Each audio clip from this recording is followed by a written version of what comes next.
चलो last topic बचा अपने इस चैप्टर का, चैप्टर नंबर 3A का, which is your demand curve slopes downward from left to right. कहीं ये हमेशा नीचे क्यों भागता है, उसका रीजन बताओ मुझे। चलो क्यों नीचे भागता है, ये रहा आपका हेडिंग, ठीक है, मैंने आंसर छुपा दिए हैं। जस्टिफाई, आपके एग्जाम में क्वेश्चन क्या आ रहा है पता है क्या आपको, एक्सप्लेन। गाइस एक्सप्लेन करो कि वो हमेशा नीचे क्यों भागता है, क्यों हमेशा डाउनवर्ड रहता है, लेफ्ट से राइट में क्यों रहता है, ठीक है। ओके चलो बोलो मुझे, आपका क्या लॉजिक बनता है मुझे बताओ फटाफट से। हमेशा नीचे क्यों जाता है मैम? सिंपल सी बात है यार, अगर हम लोग थोड़ा सा दिमाग लगाएं तो वो जो टेबल है ना, वो जो शेड्यूल वही वैसा आता है, इसलिए ऑटोमेटिकली वो ग्राफ वैसे बनता है। यस और नो? कोई भी एक ग्राफ शेड्यूल के बेसिस पे ही बनेगा, यस और नो? कोई भी ग्राफ शेड्यूल के बेसिस पे बनता है, और जो शेड्यूल है वो इसी तरह का होता है कि ऑटोमेटिकली ग्राफ नेगेटिव मतलब डाउनवर्ड जाता है।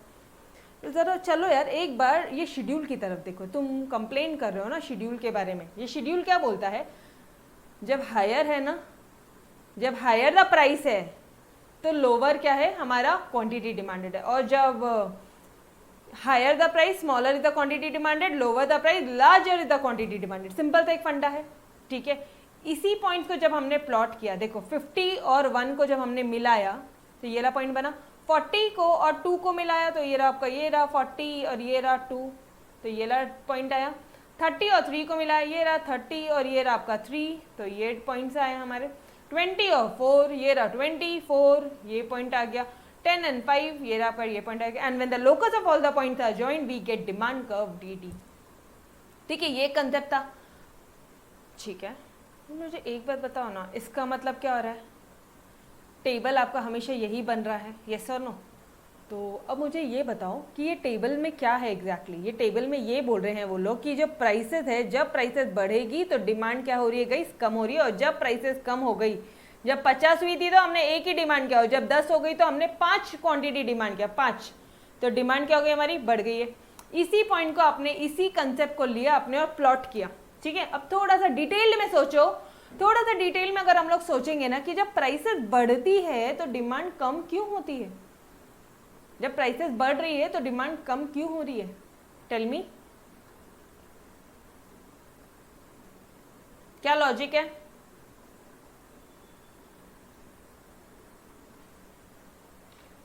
अरे अच्छा रुको, कोई भी मतलब ये दोनों एंगल इसमें एनालिसिस करो। चलो आ जाओ, अब बता सकती हूँ मैं आपको ये समझ में आ रहा है, हम लोग स्लोप कर रहे हैं डाउनवर्ड, वो कर्व ऐसा जा रहा है। ये कर्व किस बेसिस पे बना, शेड्यूल के बेसिस पे बना। तो शेड्यूल में गए, शेड्यूल में एनालिसिस किया तो क्या मिल रहा है, when prices are high demand are lower, ठीक है। Higher the price smaller is the quantity demanded and lower is the price larger is the quantity demanded, yes और नो? ये वाला पॉइंट क्लियर हुआ, हम यहाँ पे पहुंचे। अब ये पॉइंट को हम लोग ने, हमने शांति से एनालिसिस किया और हमने ये देखा कि भाई आखिरकार ऐसा हो क्यों रहा है, क्या रीजन है, क्या रीजन है कि भाई ये ऐसा क्यों हो रहा है। अब इसके पीछे का लॉजिक ढूंढो, ठीक है। चलो आ जाओ, एक तो मुझे एक बात बताओ, जब प्राइसेस कम है और तुम ज़्यादा खरीद रहे हो, तुमने डिमांड एकदम से बढ़ा दी है, क्यों बढ़ा दी मैडम? हमारी इनकम बढ़ गई, हमारी इनकम बढ़ गई, हमारी इच्छाएं बढ़ गई, ठीक है, तो हमने ज़्यादा क्वांटिटी डिमांड कर लिया, ठीक है, इनकम इफेक्ट। मैम डिमांड इसलिए कम कर दी क्योंकि वही एक ही गुड्स कितने बार लेंगे ना हम लोग, एक ही जो गुड्स है वो कितने बार लेंगे, ठीक है। तो ये एक पार्ट था। ये लो, law of diminishing marginal utility, मतलब number as the number of quantity increases, जो हमारी जो डिमांड है वो लो होती जाती है, यूटिलिटी कम कम होती जाती है। अरे एक ही पिज्जा कितने बार खाओगे, एक ही ब्रेड कितने बार खाओगे, घर का खाना कितने बार खाओगे, कभी तो होटल की भी याद आएगी, यस और नो? ठीक है, ओके। फिर एक होगा आपका कि भाई इतने सारे यूजेज है, जैसे फॉर एग्जांपल इलेक्ट्रिसिटी इसके इतने सारे यूजेज है, तो हमने उसकी डिमांड बढ़ा दी है मैडम, हमने उसकी डिमांड क्या करी है, बढ़ा दी। ये लो मैम इलेक्ट्रिसिटी, इधर आ गया आपका लॉ ऑफ डीएमयू, मैं इसको ये कर रही हूँ, पार्शियल कर रही हूँ, आप भी ऐसे कर लो, ठीक है। इलेक्ट्रिसिटी समझ में आ रहा है ना, शॉर्टकट लिखा है इलेक्ट्रिसिटी, इलेक्ट्रिसिटी, क्योंकि इलेक्ट्रिसिटी के मल्टीपल यूजेस है तो हमने क्या कर दिया है, हमने उसके जो डिमांड है वो बहुत ज़्यादा लेनी शुरू कर दी। ये लो हो गई मल्टीपल इफेक्ट, ठीक है मैम। डिमांड इसलिए बढ़ गई ना क्योंकि मार्केट में नए यूजर्स ज़्यादा थे, प्राइसेस तो कम थी मैडम, लेकिन इतने न्यू न्यू यूजर्स थे ना, वो अभी चुन्नू मुन्नू आया ना घर पे, तो चुन्नू मुन्नू की डिमांड बहुत ज़्यादा थी। ये लो न्यू यूजर्स। अरे समझ में आ रहा है या नहीं आ रहा है? अरे घर में चुन्नू मुन्नू आए, उन्होंने भी 2-2 चपाती मांगी, डिमांड बढ़ा दी घर की, यस सर नो, ठीक है। अच्छा, उसके बाद में सब्स्टिट्यूशन इफेक्ट। सब्स्टिट्यूशन इफेक्ट मतलब सब्स्टिट्यूशन इफेक्ट में क्या रहता था बताओ मुझे? सब्स्टिट्यूट्स में, अरे सब्स्टिट्यूट्स में क्या रहता था? सब्स्टिट्यूशन बोला तो कुछ ऐसे कोई एकदम बाहर से कुछ टर्म नहीं आया, बहुत ही सिंपल सा टर्म है। आपको सब्स्टिट्यूट और मैंने कॉम्प्लीमेंट्री गुड्स बताए थे, यस और नो। सब्स्टिट्यूट गुड्स क्या होते हैं बोल लो? T and coffee. अरे चाय नहीं है तो कॉफ़ी भी चलेगी, यस और नो। तो अगर चाय की प्राइसेस मतलब टी की अगर प्राइसेस बढ़ जाती है तो डिमांड किसकी बढ़ जाएगी? कॉफ़ी की। ये हो गया सब्स्टिट्यूट इफेक्ट। तो ये जो डिमांड बढ़ रही है ना मैडम, ये सब्स्टिट्यूट गुड्स के कारण बढ़ रही है। सब्स्टिट्यूट गुड्स के कारण बढ़ रही है क्योंकि जो चाय पत्ती है वो इतनी महंगी हो गई है, क्योंकि लोगों को पता है कि भाई कॉफ़ी पीने वाले ना बहुत कम लोग हैं, ठीक है, गवर्नमेंट को भी पता है। तो उन्होंने क्या कर दिया पता है क्या? उन्होंने चाय की प्राइसेस, जो चाय पत्ती होती है ना उसकी प्राइसेस बढ़ा दी, टी की प्राइसेस बढ़ा दिए। तो क्या कर दिया, लोग शिफ्ट हो गए। लोगों ने, अब हम लोग भी थोड़े तो सेंसिबल है ही, हमने क्या बोला महंगा है ना, ठीक है जाने दे, कॉफ़ी पियेंगे हम। ये हो गया सब्स्टिट्यूट गुड्स। हमने सब्स्टिट्यूट गुड्स की डिमांड बढ़ा दी, हमने कॉफ़ी की डिमांड बढ़ा दी। तो मैंने यहाँ पे लिखो पहले, प्राइसेस किसकी बढ़ी है? टी की बढ़ी है। तो डिमांड किसकी बढ़ रही है? कॉफ़ी की बढ़ रही है, यस और नो। बस खत्म हो गया। समृद्धि है क्या? ये बेटा बोलो, क्या नहीं समझा था आपको इसमें? सिंपल सा तो पार्ट था। Done everyone? ये रीजंस है, आपका जो स्लोप है ना वो हमेशा डाउनवर्ड होता है, हमेशा डाउनवर्ड होता है। गाइस ऑब्वियसली सोचो ना, आप कर्व की बात कर रहे हो, कर्व डिपेंड होता है शेड्यूल पे, शेड्यूल डिपेंड होता है हमारे ये जो कंसेप्ट है इस पे। तो ये कंसेप्ट क्यों आया, क्या रीजन है? यही तो रीजन है, ये 5 रीजन है, ठीक है। चलो आ जाओ, थोड़ा सा डिटेल में करते हैं, एक एक पॉइंट्स को डिटेल में देखते हैं। फर्स्ट पहले तो मुझे ये बता दो, आप सभी को ये पॉइंट समझ में आए या नहीं आए? Any points to be repeated? देखो, वो डाउनवर्ड क्यों जाता है, डिमांड डाउनवर्ड क्यों जा रहा है, क्या लॉजिक है?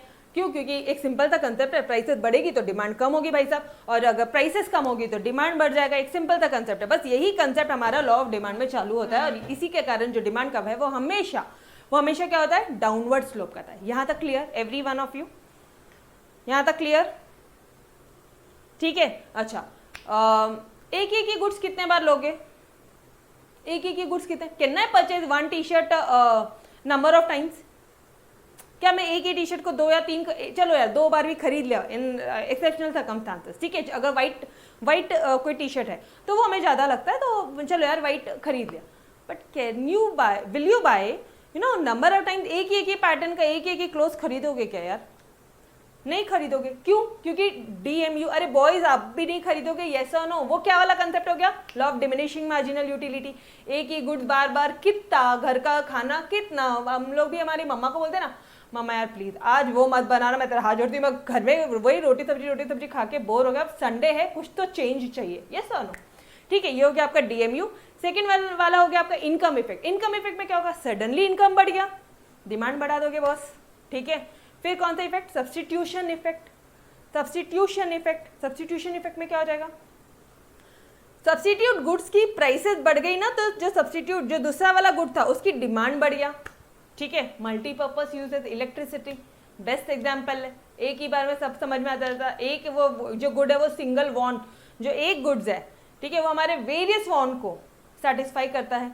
और लास्ट वाला आ गया आपका न्यू कंज्यूमर्स, ठीक है। जो हमारे चुन्नू मुन्नू आए ना अभी हरीश सर के घर में जो चुन्नू मुन्नू है, उन्होंने डिमांड आके बढ़ा दी, कपड़े चाहिए, ये चाहिए, वो चाहिए, खिलौने चाहिए, ऐसा चाहिए, वैसा चाहिए, चलो ठीक है। चलो आ जाओ अब डिटेल में देखते हैं, डिटेल में देखें लॉ ऑफ DMU। ये क्या बोलता है गाइस? अब line by line, word by word, ठीक है। बहुत ही इजी था कंसेप्ट था, इसलिए सबसे लास्ट में लिया कि भाई अब इसको तो कोई टाइम ही नहीं लगना, ठीक है। मार्जिनल यूटिलिटी, MU क्या है? शॉर्टकट, मेरे लिए है, आपके लिए नहीं है। आपने प्रॉपर इज्जतदारी से मार्जिनल यूटिलिटी ही एग्जाम में लिखना है, ठीक है।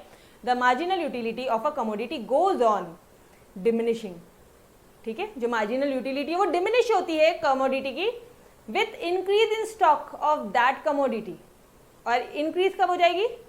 अरे फॉर एग्जाम्पल, चलो आप घर में ना, मान लो वो आपको कौन सा हलवा पसंद है, मान लो घर में ना बादाम का हलवा बना है, ठीक है, या फरसान बनाया मम्मी ने, वो घर की शेव वगैरह बनाई है, ठीक है। अभी मेजॉरिटी ऑफ द टाइम्स होता है, मेरे साथ तो बहुत बार होता है, मतलब घर में सब खा लेते हैं, जब वो खत्म होने वाला होता है ना, फिर मैं मेरी मदर इन लोगों को कंप्लेंट करती हूँ, मम्मा यार मुझे तो मिला ही नहीं, खत्म हो गया, ठीक है। फिर हम हमारे ये सब मेरी भाई और मेरे बहन ने खा लिया या हस्बैंड ने खा लिया, मतलब अब आपके साथ भी ये चीज़ें होती होगी। ये सर जब चीज़ें खत्म हो जाती ना, तब आपको लगता नहीं यार मम्मा मुझे यही खाना, आप मेरे लिए वापस से बनाओ, आप ऐसा करो वैसा। क्यों? बिकॉज ये एक नेचुरल साइकोलॉजी है, और ये हमने ऑलरेडी पढ़ भी लिया है, law of diminishing marginal utility की। ये वापस इसलिए बता रही हूँ बिकॉज कोई बच्चा जो यहाँ से लेक्चर अटेंड कर रहा है उसे भी सारी चीज़ें समझ में आनी चाहिए, ठीक है। तो बेटा जी देखो, जब वो चीज़ें कम हुई ना, तब तुमको ऐसा लग रहा था यार खाना है खाना है खाना है, ठीक है। घर में खीर खत्म हो गई ना, तब यार मम्मा वो लास्ट वाला जो है ना वो मेरे लिए रखना, ठीक है, वो अब आप किसी को नहीं दोगी, वो मेरे लिए रहेगा। क्या हुआ? जब स्टॉक डिक्रीज हो गया ना, क्या डिक्रीज हुआ है गाइस? जब स्टॉक जो है, स्टॉक डिक्रीज हो गया तो यूटिलिटी क्या हो गई है? इंक्रीज हो गई है, ठीक है।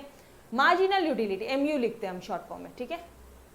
MU stand for marginal utility, मतलब एडिशनल यूटिलिटी, ओके।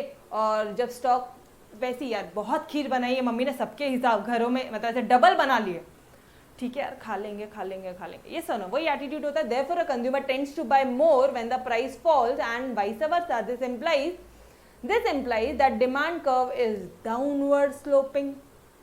हो रहा है? लर्न हुआ? एवरीवन समझ में आया concept? Yes, first one clear? Everyone पक्का? First one done? तोड़ चलो यार, अरे आपका मैदा, चलो बढ़ो आगे, हरीश सर का मैदा है ना। Second one, income effect. Income effect, अभी ये इनकम इफेक्ट क्या है? ये तो बहुत ही सिंपल है, मतलब हमारा जो वो फंडा है, जो कंसेप्ट हमारा कि जो डिमांड कब बढ़ेगी गाइस? जब प्राइस डिक्रीज होगी, तो आपने डिमांड बढ़ा दी, इस केस में आपने डिमांड बढ़ा दी, या in both of the situation, चलो यार दोनों सिचुएशन में जब प्राइस बढ़ भी रही थी, प्राइस बढ़ भी रही थी ना, तो भी तुमने डिमांड बढ़ा दी। लो, डिमांड डिक्रीज होनी चाहिए थी ना, प्राइस बढ़ रही है तो।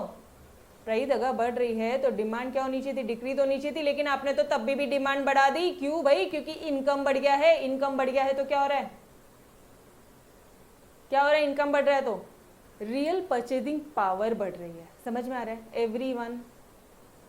देखो, जब प्राइस फॉल हो जाती है ना, तो परचेजिंग पावर, वो याद आ रहा है कि अपना given goods, bread and meat, याद आ रहा है एवरी वन ऑफ यू? जब परचेजिंग पावर है, that is the real income of a consumer increases. Real income मतलब अपने पास में 50 रुपए है, वो नेहा गई थी, ठीक है, उसने 50 रुपीज में 5 चीजें लेकर आ गई है। मम्मा ने एक ही चीज लाने बोला था, मम्मा को लगा कि भाई कॉस्टली है, ठीक है, मम्मा ने बोला बेटा एक लेकर आ जाना, बहुत महंगा है। नेहा गई और उसने 5 चीजें लेकर आई है 50 रुपीज में। ये क्या हो गया? क्यों लेके आई नेहा 5 चीजें एक 50 रुपीज में? आपने क्यों लेकर आया बेटा?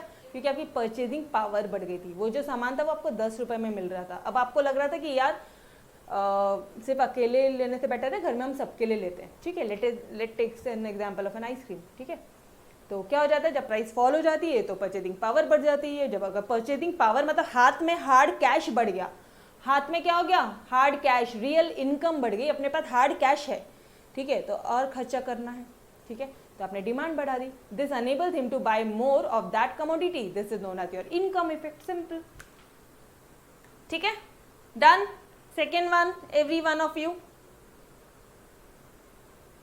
यप, ओके, चलो। अब सब्सटीट्यूशन इफेक्ट क्या होता है? सब्सटीट्यूशन इफेक्ट क्या होता है भाई? सब्सटीट्यूट गुड्स होते हैं वेदांगी, देखो 2 सब्सटीट्यूट गुड्स होते हैं, मतलब अगर एक नहीं है ना तो हमें दूसरा भी चलेगा। अगर एक बहुत महंगा है ना, हम बोलेंगे जा रे बाजू में हम ये वाली ब्रांड का ले लेंगे।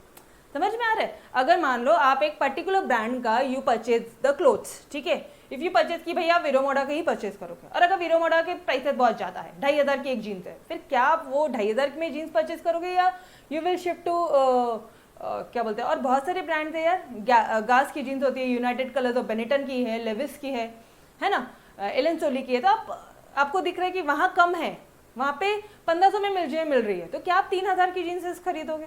इसकी प्राइसेस बढ़ी है ना, ये ब्रांड की बढ़ी है ना, तो हमने इस ब्रांड की डिमांड बढ़ा दी है।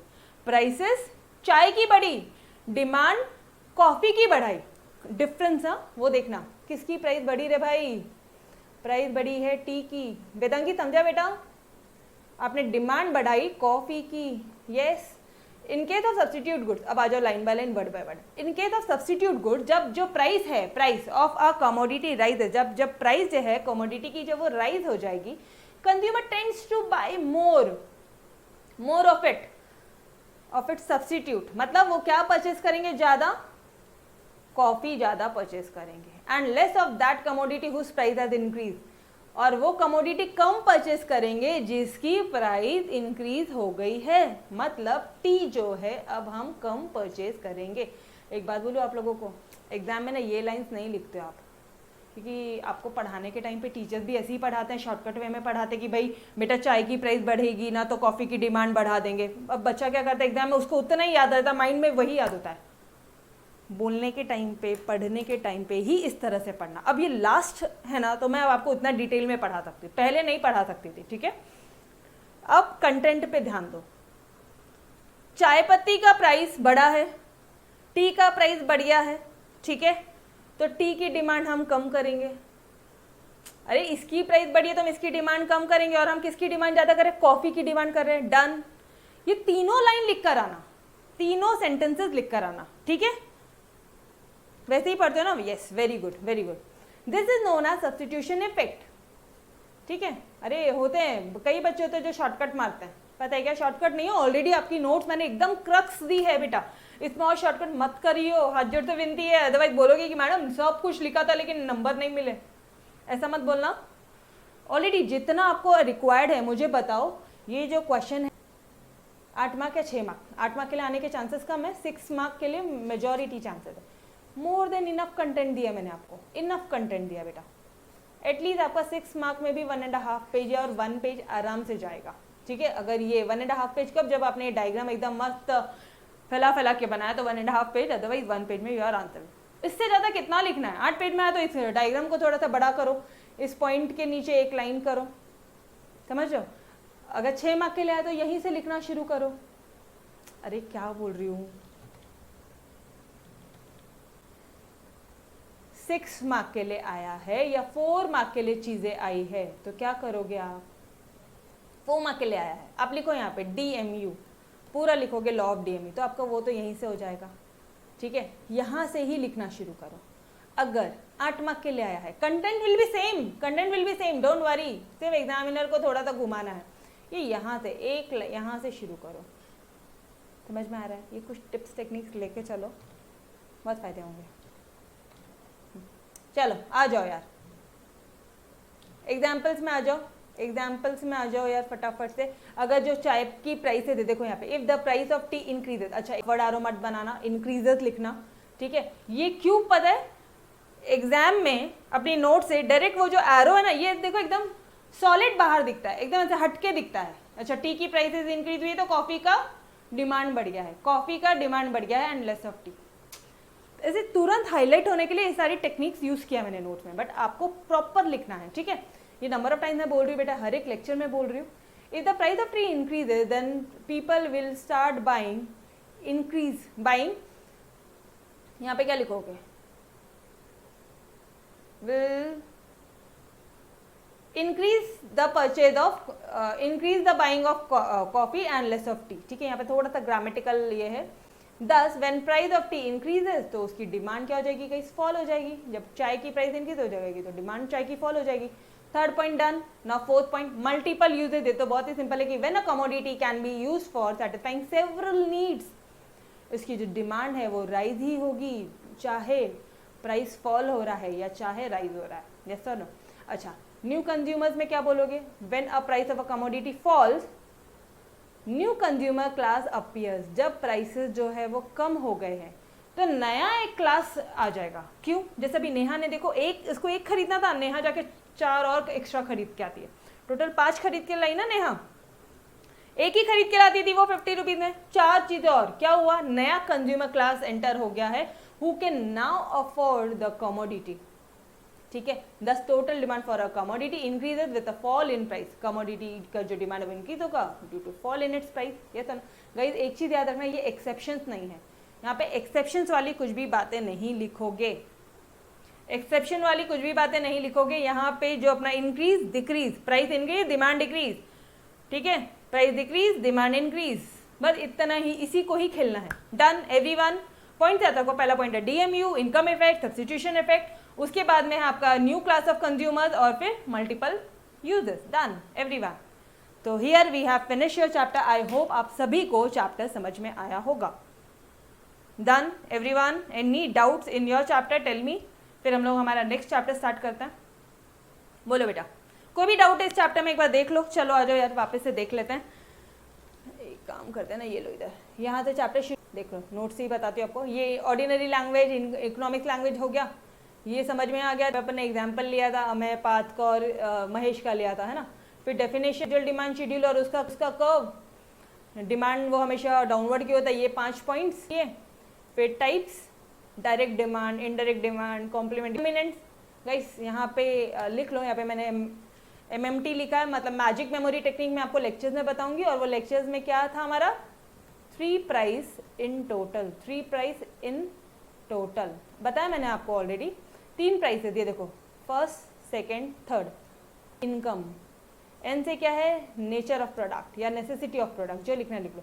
Overall size of population, taste, habit and fashion, level of taxation and advertisement, other factor. ओ का स्क्वायर है एंड एक्सपेक्टेशन अबाउट फ्यूचर। ये टी है, एक्सपेक्टेशन। डन, स्क्वायर है ये रे भाई, ओ का स्क्वायर है। ये इस तरह से होते हैं हमारे पूरे 11 पॉइंट्स। Done everyone. इसका ठीक उल्टा विल बी डिमांड किया, लॉ ऑफ डिमांड क्या है, हमारे प्रोफेसर अल्फ्रेड मार्शल जी बोलते हैं यहाँ पे, क्या बोलते हैं गाइस, हसल, जिधर बहुत सारा भीड़ भड़का रहता है, जिधर बहुत सारी लोग जाके वो शॉप में डिमांड करते हैं, मतलब high the price, small is the quantity demanded, larger is the price, lower is the quantity demanded. Thus, there is an inverse relationship between price and quantity demanded. ये लिखकर आइयो सिंबॉलिक रिप्रेजेंटेशन जब जब law of demand पूछा ये जरूर लिख कर आना, ठीक है, द मोस्ट इंपॉर्टेंट थिंग।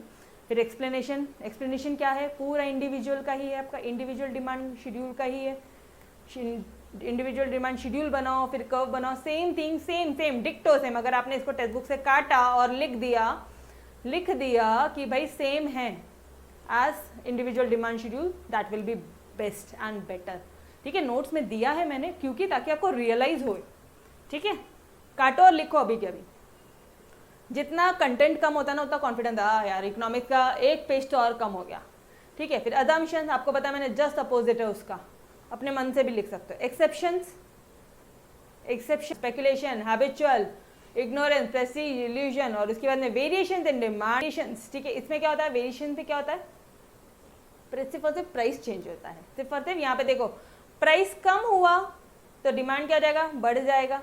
तो क्या हो गया गाइस, एक्सपैंड हो गई डिमांड, एक्सपैंड हो गई है। ठीक है, और उसके बाद में जब प्राइसेस बढ़ेगा तो डिमांड ऐसे हो जाएगा, कम हो जाएगा, मतलब कॉन्ट्रैक्शन हो जाएगा। ठीक है, फिर आपने पढ़ा था changes in demand. Changes in demand में हमने क्या पढ़ा था, इंक्रीज हो जाती डिमांड और डिक्रीज हो जाती। Done every one of you, पूरा चैप्टर रिवाइज कर लिया है टिल योर एंड। डन, किसी को भी कोई भी डाउट है तो अभी पूछ लो। यस एवरीवन, हर किसी को समझा बेटा, न्यू ज्वाइनीज ऑल्सो। बेटा जो नए स्टूडेंट्स हैं मेरे साथ साथ चैप्टर 3A से फिनिश करो। 3A करोगे तो ही 3B समझेगा। 3B में पहले मत आना, पहले 3A फिनिश करना। ज्यादा लेक्चर लिए ही नहीं मैंने। ठीक है, डन, ओके, चलो यार।